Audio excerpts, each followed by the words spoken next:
Next, we're going to look at how you can search patients and add new patients.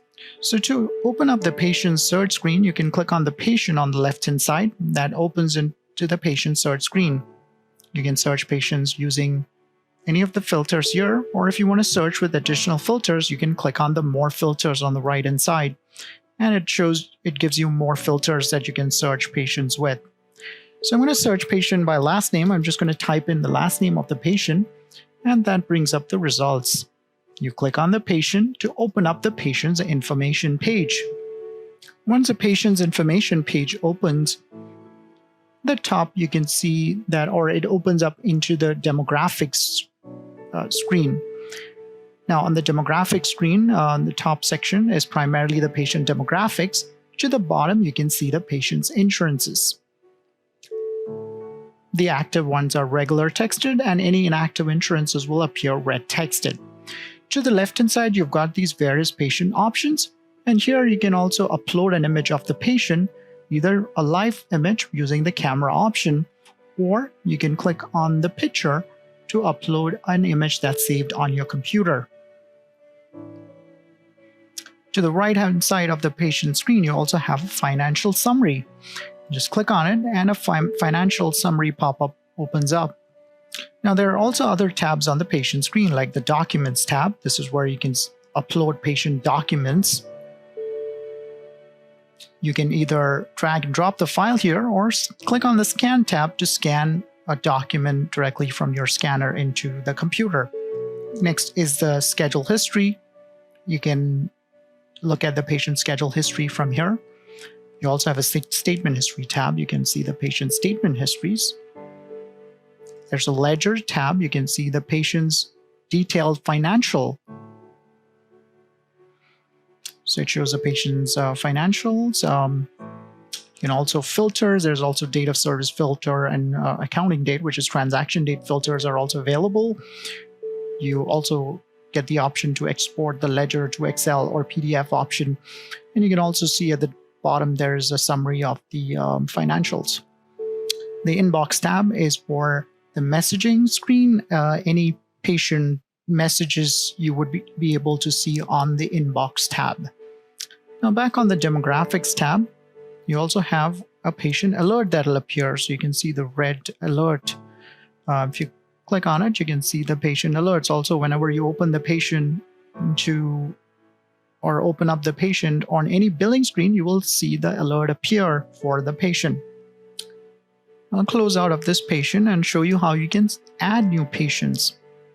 So if you want to add a new patient, I'll hit the Add New Patient, which is a plus new patient option on the top right-hand side. I'll bring you to the Add New Patient screen.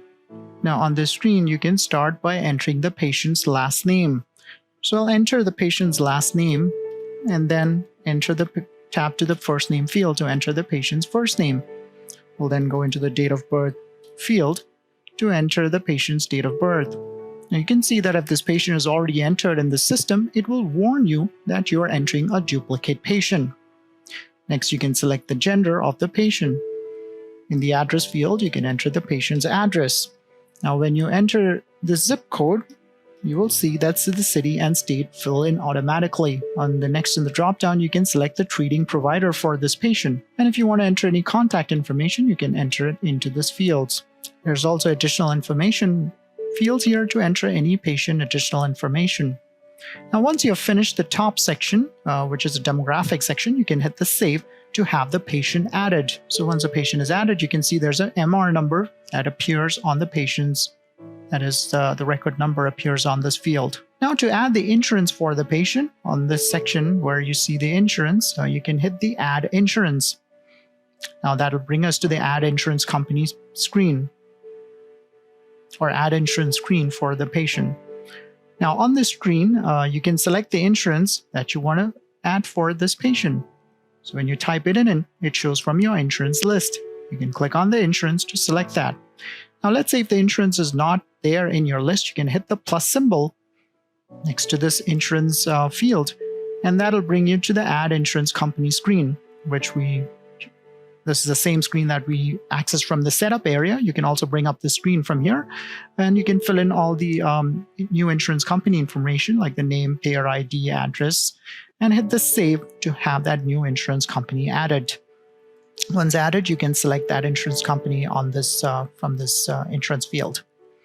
So I've selected the insurance. Next, you can select the coverage, what type of coverage you're adding, whether it's a primary, secondary, or tertiary coverage. You can enter the subscriber number into this field.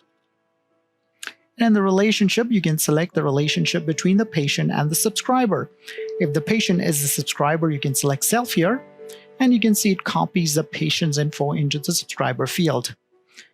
If the subscriber is a different person like spouse, you can select spouse here, and then enter the subscriber's information into this field.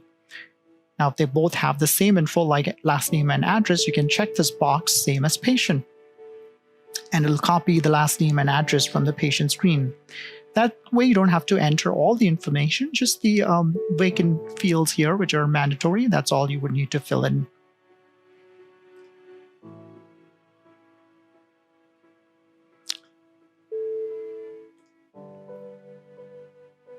Next field is for the group number. If you want to enter a group number, you can enter it into this field. There's also fields here to record the copay and deductible as per the patient's benefit plan. Next, on the effective date, this is where you can enter the start of the coverage. So I'll enter the start in the effective date field, and the next field is for entering the end date, or when the coverage terms, you can enter an end date for this insurance plan, and that'll make that insurance inactive or plan inactive. So I'll hit the save to have the new insurance added for the patient. So the insurance is added. Now, anytime you want to make changes to the insurance, you can click on the insurance, and that opens up the patient's insurance. And let's say if we entered the subscriber number incorrectly and want to correct that, so I'll just date it and hit the save to have that information updated. So if you want to make any changes, you can open the insurance and make that change. Now, if a claim is already submitted using this insurance, then you may not be able to change the coverage.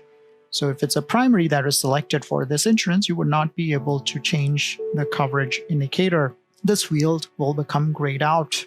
You can, in that instance, you can inactivate this insurance and maybe add insurance, which is if it's the same insurance that you want to add with a different coverage type, like a secondary coverage, you can add the same insurance again and just change the coverage. So it'll be like a new entry that you will be adding for this patient. Now, if you want to inactivate the coverage, you have the end date in here, and I'm just going to enter the end date, and I'll hit save, and that'll make that insurance inactive. You can see inactive insurances will appear red texted. So I'll just click on the insurance again to edit it.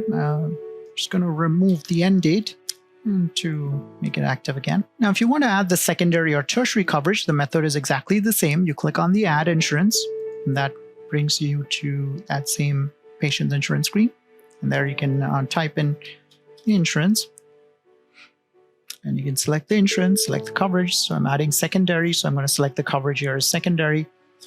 We'll enter the subscriber number and the relationship, just as we did all for the primary. We're just going to enter all that required information for the secondary.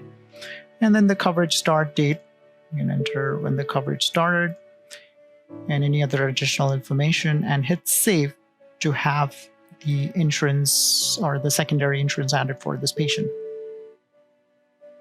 So you can see both primary and secondary insurances have been added for this patient. Now, on the left-hand side of the patient screen, we have got these various patient options. We're going to look at the first one here, which is case. This is very important for billing. And the case is actually what drives the coverage on a claim. So I'm going to click on the case, and that'll open up the case screen for you. The case screen, the top section shows you the cases that are already added for the patient. And the bottom section are the fields that you would use for adding or modifying the case information. The case screen has got 3 tabs. The main tab, which holds all the primary case information like the name of the case, what type of case it is, whether it's an insurance type or a cash type, you can select that from the type field. Also, you have the insurances on the case will show up on this section.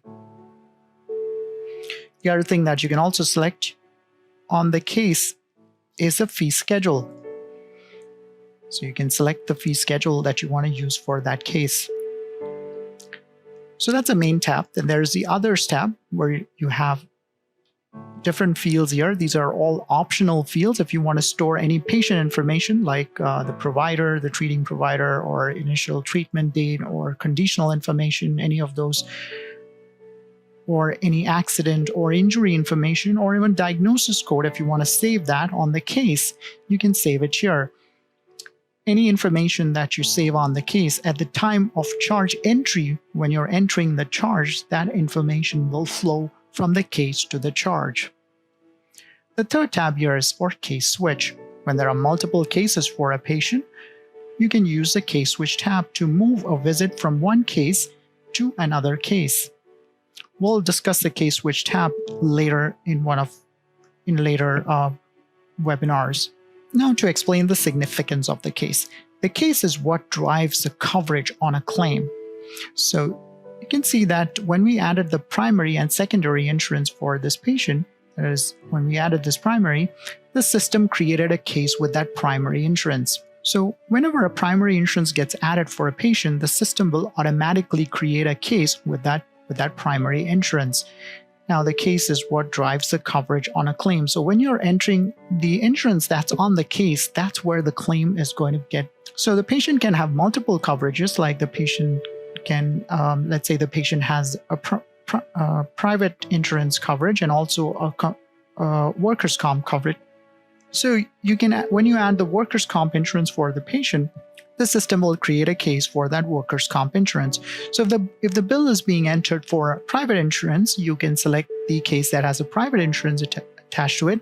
Or if the bill is being entered for the workers' comp, you can select the workers' comp insurance, or the case that has a workers' comp insurance attached to it.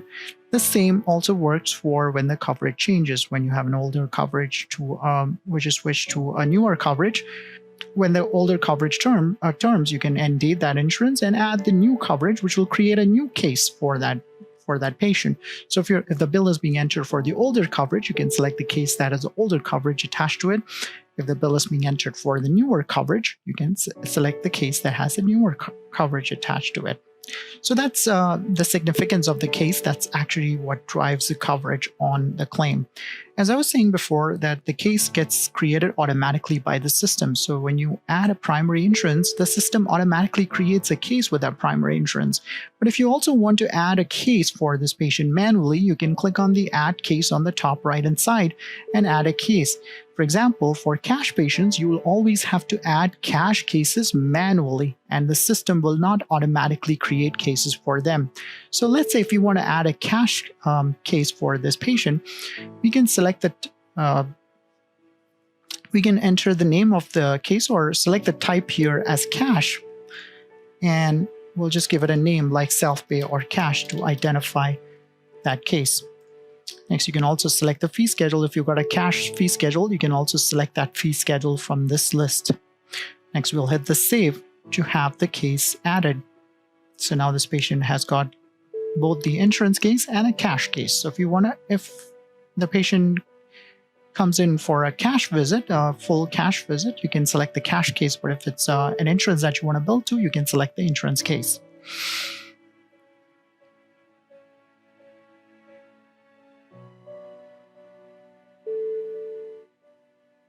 So that was about the case. Now I'm going to close out of the case screen. And next we're going to click on authorization, and I'll explain authorizations for you, how you can add or modify the patient authorization information. So I'll click on the authorization. That opens up into the patient auth screen. Just as we saw in the case, the top section will show you if any authorizations have been added, and the bottom section are the fields that you could use for adding or modifying the patient auth information. To add an authorization for this patient, we can hit the New Authorization button on the top right-hand side of the screen. Then we can select the insurance that the authorization is for, or authorization is from. So I will select that insurance. Next, you can enter an auth number. You can also select a status for this auth. For any new auths that you add, the status will be left as, or status will be defaulted as pending. If the auth is for a specific date range, you can also enter a start and end date in the field. In the visits allowed, you can enter how many auths or how many visits the authorization is for. If some visits have already been used outside of the system, you can also enter the number of visits that are used, and it'll show the visits remaining. Now, you can also have the system alert you when there are very few visits left on the auth. So let's say if I enter 3 in here, what this means is that if the visits remaining falls below this number that is entered here, the system will start triggering an authorization alert for this patient. So whenever you call the patient to any of the billing screens, you'll actually see an auth alert that will show up for that patient. There are also additional information that you can put for the authorization, like authorized amount. You also have CPT and ICD codes that you can add for the authorizations, and you can also have a referring tab to select the referring provider. So once you have entered all that info, you can hit the save to have the authorization added. So the authorization shows up on the top section. Now, anytime you want to make changes to the auth, you can click on it and make the change. So for example, if you want to inactivate the auth or edit the authorization number, you can, once you make the change, you can hit the save at the bottom to have that updated. So that's about the authorizations. This is how you can add authorizations for patients. Now, just going back a step back onto the case, as I showed you, the case screen also has fields that you can store for patient information, though it's primarily there on the others tab. But on the main tab, you have a field here where you can use for saving the authorization. So you can see that this authorization is already selected here. But if there are multiple authorizations for a patient, you can always select the authorization that you want to have tied to that case. You can also select authorizations for primary, secondary, or even tertiary insurances. Next is the eligibility. You can run eligibility for patients from this eligibility screen. So here at the top on the insurance dropdown, you can select the eligibility that you want to run for. And you can enter the date and also select the service type from the list that you want to run the eligibility for. And then you can hit the check now button, and that will run the eligibility and provide you with a response right here. If you want to take a print of the eligibility report, you can also hit the print option and take a print of the eligibility. All eligibility responses will be stored, and you would see, if you want to look at previous responses as well, you can see it from the list. On the list, you can click on the previous response, and you can see the historical information that was received as well. The next is the guarantor. The guarantor is primarily used for the patient responsibility. So who is responsible for the payment of the service is the guarantor. This applies in the system only for the patient balance amount. Generally, if the patient is an adult, you would see that the system would automatically add the patient as the guarantor. But if you want to add somebody else as the guarantor, you can always hit the add guarantor on the top right hand side and add the guarantor. Now, if the patient is a minor, you would have to go to the guarantor screen to add the guarantor. Also, if the patient is a minor, you would notice that the patient's case does not get added unless you add the guarantor for that patient. Next is a recall/alerts. This is where you can add alerts for patients. The top section would show if any alerts are added, and the bottom section is what you could use for adding or modifying the patient alert information. To add an alert for this patient, we can hit the new recall/alert button and then start entering the patient alert info. So I'll enter a subject for the alert first. Next, on the details, we can enter the details for the alert. Next is the start date for the alert, and you can also enter how many days the alert needs to remain active. The status can be left as pending, and the category also can be left as billing. Now on the type here, you need to select the type for the alert, and you need to select here the type as alert. Next, we can hit the save to have the alert added. So you can see as soon as I add the alert, you can see there's the alert pop-up that appears on the screen. Now you would see a similar alert like this appear on any billing screen that you call the patient to. Now if you want to modify the alert, you can just click on the alert, and if you want to make any changes, make the changes and hit save. Now anytime you want to stop the alert, you can change the status from pending to either completed or void to stop the alert. Also, when the alert pop-up appears, you can click on the name of the alert and it'll actually bring or open up the patient alert screen for you. So on any screen, you click on the alert name, it'll actually open up the patient alert and show you the alert information. Next is the enter payment. This is where you can enter patient payment. So if the patient has made a payment like a copay payment or any other payment, you can click here and enter the payment. So when you click on it, you can see it fills in the patient's information. So it's got the payer name as a patient. The payment type, you can select what type of payment it is, whether it's a copay, deductible, or co-insurance payment or self-pay payment, or whatever the type is, you can select that from the list. You can also see it shows the it has the date of the payment. You can also the payment date and the accounting date, which is the transaction date, and you can also select the payment and transaction date on the date fields. Next, on the total amount, you can enter the amount that the patient paid, and below you can also enter comments if you want to. There is also on the pay method, you can also select how the payment was made, whether it was cash, check, credit card, or any other pay methods. The system can also be connected with our payment gateway partner, which is Singular. And if the system is connected to the Singular gateway, and you can also enter the card information, and when you save it, it also runs it on the credit card system as well. You would also have the option to save a future card as well, or save the card for future as well on this page.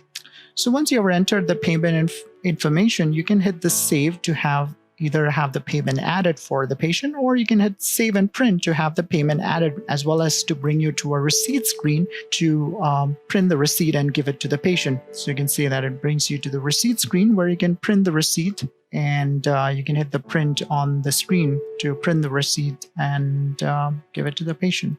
So once a payment is added, if you go to the patient's ledger, and I'm just going to refresh the ledger, you can see at the bottom of the patient's ledger, you can see that amount shows up. So it'll show as on account. So that means that amount has been entered into the patient's account, but it's not applied yet. So if you click on this on account, you can see that it also shows you where that money is coming from. So you can see it shows you that is from this payment date. If you also click on the edit on the right hand side of this payment, it'll also show you the payment information. So I'm going to go back to the demographics tab. Next, I'm going to click on the notes here. This is where you can add patient notes. I can click on the notes and brings you to the patient notes screen. So if you want to add a patient note, you can just enter the note in here and hit the save, and that'll add a patient note. You can also see other patient activities, like if you want to see a line activity by any charge activities, you can also use the line activity. You can also filter by date of service. There's no charge transactions for this patient yet. That's why you don't see any activities in there. You can also see any encounter activities or case activities. The next option on the list we're going to look at is other attributes. This is where you can enter any additional patient information. So if you want to enter any additional patient information like driver's license number, place of birth, or any other additional like emergency contact, you can enter it in here. Also at the bottom of the screen, there is a do not send statement checkbox. If this is one of the patients that you do not want to send a statement, you can check this box to have a statement not sent for this patient. So that was all about the patient screen. So that's all in this part of the webinar. If there are any questions, please do type them into your questions section. Please type your questions into the webinar control panel.